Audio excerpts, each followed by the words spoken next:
You're right. You guys who keep coming to me and saying, I'm telling you, there's something off about what's happening in Minnesota. You're right. It's not organic. It's the opposite. But you have to understand why. There are clearly forces involved that want to make it worse, that want open violence on the street. And here's the problem with fringe dynamics in our politics is that one fringe aspect is in power of the White House. So it's not about battling extremes that are just dominating social media. We have that mentality motivating national policy. I mean, why else would you talk about sending active military onto the ground in Minnesota?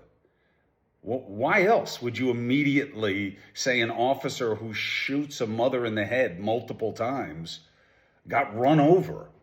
Because you want it worse. Why? Because it demonstrates that the people you're against are the problem, that they are violent savages, and that whatever you do should be ignored because you're stopping something way worse. Why do you think you're seeing more and more people show up on the ground out there and trying to get involved in the protests? One, there are absolutely people on those streets trying to foment tension who are not from Minneapolis. It was true during George Floyd. I've seen it in every major confrontation in this country that I've ever covered on the streets.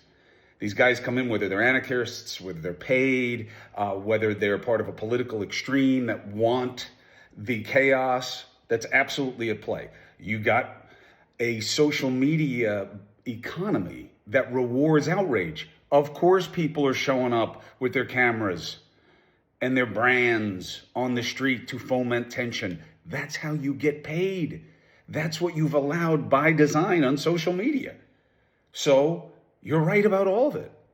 There's something really off about what's happening. Why?